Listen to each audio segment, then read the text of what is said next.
बंधुओं, जीवन में हर व्यक्ति अपने जीवन में संघर्ष करता है, प्रयास करता है और तमाम प्रयास करने के बाद वह जीवन में इस बात को हमेशा जानना चाहेगा कि क्या उसके पास कभी धन की अच्छी खासी मात्रा में स्थिर हो पाएगा, नहीं हो पाएगा।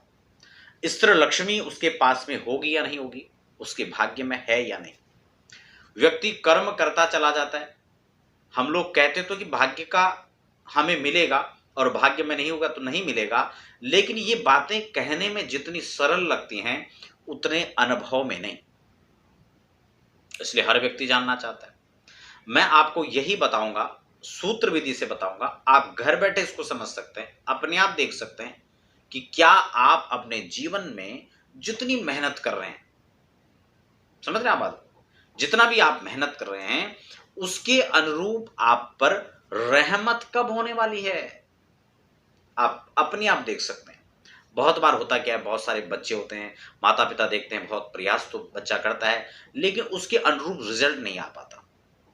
कभी तो समय होता क्या है कि गोचर के अनुसार या दशाओं के अनुसार बहुत बड़ा जीवन पर फर्क पड़ता है। इस बात से कोई इनकार नहीं कर सकता, चाहे वैदिक ज्योतिष हो, चाहे पाश्चात्य हिसाब से भी हम उसको मान लें या अलग अलग पद्धतियों के अनुरूप भी हम मान लें। ये इसमें एक मत हर कोई है कि गोचर का प्रभाव पड़ता है। मैं आपके साथ गोचर पर लगातार जब भी प्लैनेट्स ट्रांजिट करते हैं, मैं आपके उसके साथ में आपको जरूर चर्चा करता हूं, आपको बताता हूं, आपकी राशियों के अनुसार बताता हूं, आपके लग्न के आधार पर बताता हूं और आप समय समय पर उसकी चर्चा देख सकते हैं। नए दर्शक हैं तो आप चैनल को सब्सक्राइब भी कर सकते हैं ताकि आगे आने वाले समय में आपको तमाम जानकारियां मिलती रहे। लेकिन आज के इस एपिसोड में हम लोग वही मैं आपको बताने वाला हूं, हम लोग चर्चा करेंगे कि कैसे हम अपने जन्म कुंडली के पूरा अध्ययन करके हम ये निश्चित कर पाएं कि वास्तव में ये वर्तमान समय का हमें रिजल्ट नहीं मिल रहा है, वर्तमान की स्थितियां अनुकूल नहीं है, या फिर जीवन ऐसे ही संघर्षों में निकल जाएगा। ये हम अपनी कुंडली में स्वयं देख पाएंगे। आप अपनी कुंडली निकाल सकते हैं, मैं आपको सूत्र बता रहा हूं, मेथड आप बता रहा हूं, आप उसके आधार पर देख सकते हैं। पहला सूत्र मैं यहां पर बता रहा हूं क्योंकि लाभेश का लाभ हमें मिलेगा या नहीं मिलेगा। ज्योतिष में आपका प्रवेश पहले से है तो आप लाभेश शब्द को समझ रहे होंगे, यानी लाभ भाव का स्वामी, यानी जन्म कुंडली में एकादश का स्वामी यानी 11th लॉर्ड, और दूसरा हम धन भाव जिसको कहते हैं यानी सेकंड हाउस को। तो सेकंड के लॉर्ड और 11th के लॉर्ड हमारी जन्म कुंडली में कहां बैठे हैं, सूत्र में वही आपको बताया है। का लाभे से लग्ने पिवापि केंद्र है, यानी लाभ भाव का स्वामी या तो लग्न में आकर बैठ जाए। आप अपनी कुंडली देखिए, एकादश में कौन सा अक्षर लिखा हुआ है। अगर आप बेसिक जानते हैं ज्योतिष का तो आप समझ रहे होंगे। मान लो वहां पर उदाहरण के लिए एक लिखा हुआ है आपके 11वें स्थान के अंदर, स्थान यहां पर महत्वपूर्ण है, आप उसको समझिए। आप विग्नर है तो आपको थोड़ा समझने में कठिनाई होगी। पूर्व वीडियो में आप देख सकते हैं कैसे हम हाउस किसको कहेंगे और राशि किसको कहेंगे। जहां पर एक लिखा होगा वो एक घर नहीं है, वो मेष राशि है, एक राशि है। और घर जहां पर कुंडली का केंद्र होता है, जहां से कुंडली स्टार्ट होती है, उसको एक भाव कहते हैं, यानी पहला घर कहते हैं। तो वहां से गिन ले तो आप कुंडली के 11वें घर पर जाएं, वहां के स्वामी को आप देखें। उदाहरण के तौर पर अगर वहां पर एक लिखा हुआ है तो ये मेष राशि बनती है और मेष राशि का स्वामी मंगल बनेगा। तो आपकी कुंडली के अंदर क्या हुआ, मेष के स्वामी मंगल बने, यानी एकादश के स्वामी मंगल बने। तो सूत्र क्या कह रहा है, का लाभे से लग्ने पिवापी, या तो लग्न में आकर बैठ जाएं या फिर केंद्र में कहीं भी बैठ जाएं, यानी 1, 4, 7 और 10वें भाव के अंदर बैठ जाए तो आपका लाभ ही मजबूत है। वहीं सेकंड लॉर्ड की स्थिति भी हम लोग देख रहे हैं कि अगर वह भी इसी रूप में अनुरूप बैठा हुआ है तो वह आपकी जन्म कुंडली में अत्यंत श्रेष्ठ और शुभ है।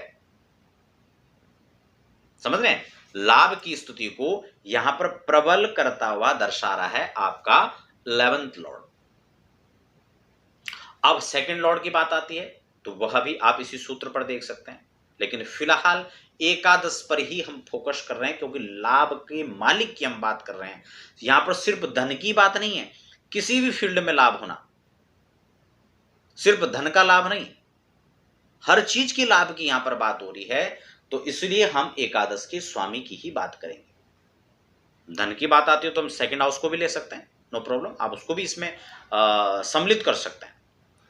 उसके बाद सूत्र लिखा हुआ है का यदि इस हिसाब से वो लग्न के अंदर बैठता है या केंद्र में बैठता है या फिर नव पंचम के अंदर भी बैठे तो भी श्रेष्ठ है। और हाँ, एकादश में बैठे तो और श्रेष्ठ है, क्योंकि एकादश के अंदर लगभग सभी ग्रहों को शुभ माना जाता है। स्पष्ट हो चुका है। उसके बाद क्या कहा, इस स्थानों में बैठता है तो दिने दिने अपि लाभंतु, यानी वह आपको हर दिन प्रतिदिन आपको लाभ देगा। लेकिन लेकिन त्रिक भाव में हो तो त्रिकम हानि प्रजायते। अगर वह त्रिक स्थान यानी वो यदि 8 में बैठ जाए, 6 में बैठ जाए या 12वें स्थान के अंदर बैठ जाए, तो तीसरे अंक में बैठ जाए, तो वो आपको फायदे की जगह हानि का योग जो है यहां पर बनाएगा। त्रिकम तो अगर त्रिक भाव में बैठ जाए तो क्या, हानिम प्रजायते, हानि का योग बनाएगा। अगला सूत्र यहां पर क्या कहा कि व्ययेच त्रिकस्थे, ये तो यहां पर त्रिक में क्या कहा, अगर लाभ का स्वामी बैठता है तो हानि। लेकिन अब हम व्यय की बात करते हैं, क्योंकि हम आय और व्यय दोनों का विश्लेषण करेंगे और इसी रूप में हम फाइनल होकर यहां पर पहुंचेंगे कि क्या स्थिति बन रही है। पहला सूत्र हम समझ चुके हैं। दूसरे सूत्र में व्यय की बात लिखी कि आपकी कुंडली के अंदर खर्च भाव का मालिक कहां बैठा हुआ है, आपकी द्वादशीस कहां बैठे हैं, 12th लॉर्ड आपकी कुंडली में कहां विराजित है, उनकी जो है प्लेसमेंट कहां पर है। तो यहां पर कहा वियेसे चित्रकस्थे वा सर्वः संपद्यतु तो नरः। अगर व्यय भाव का मालिक त्रिक भाव में बैठ जाए, त्रिक आप समझ चुके हैं, 3 के अंदर बैठ जाए, 6 में बैठ जाए, 8 में बैठ जाए, 12 में बैठ जाए, 6 8 12 के अंदर बैठ जाए, त्रिक भाव में बैठ जाए, तो ये यहां पर शुभ रहेगा। कौन सा, जो व्यय का मालिक है। और केंद्रस्थे वाप त्रिलाभ है, तीनों लाभ के अंदर कहीं बैठ रहा हो या फिर केंद्र के अंदर बैठ जाओ, अगर वो बैठता है तो दरिद्री जायते। तो अगर व्यय का मालिक केंद्र में बैठे तो शुभ नहीं है, जबकि लाभ स्थान का मालिक केंद्र में बैठ जाए तो शुभ है। छोटा सा सूत्र हो गया ना, अब आप समझ चुके होंगे।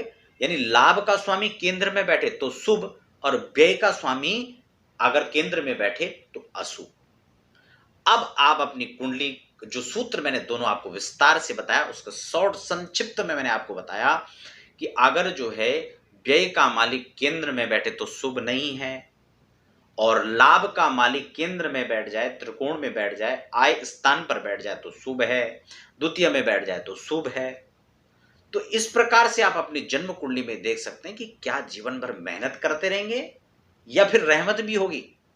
दर्शकों, ये था बहुत ही सटीक एक छोटा सा विश्लेषण, सूत्रात्मक विधि से आपको बताया। आप बहुत हद तक इस बात को समझ भी चुके होंगे। वीडियो आपको कैसी लगी आप कमेंट बॉक्स में मुझे जरूर बताएं। और हाँ, अगर आपने अभी तक भी चैनल को सब्सक्राइब नहीं किया है तो आप चैनल को सब्सक्राइब जरूर कर लीजिए।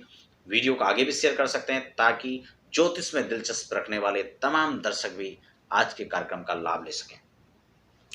आप यदि वीडियो से संबंधित कोई प्रश्न आपका रहता है तो आप कमेंट बॉक्स में मुझे लिख सकते हैं। और हाँ, यदि पर्सनल किसी भी प्रकार की आपकी जो जानकारियां, चाहे आप ज्योतिष की लेना चाहते हैं, चाहे अध्यात्म के विषय में रुचि रखते हैं, तो आप उसके लिए हमारी वेबसाइट पर लॉगिन कर सकते हैं। आप बने रहें और हमें आप दीजिए इजाजत। धन्यवाद।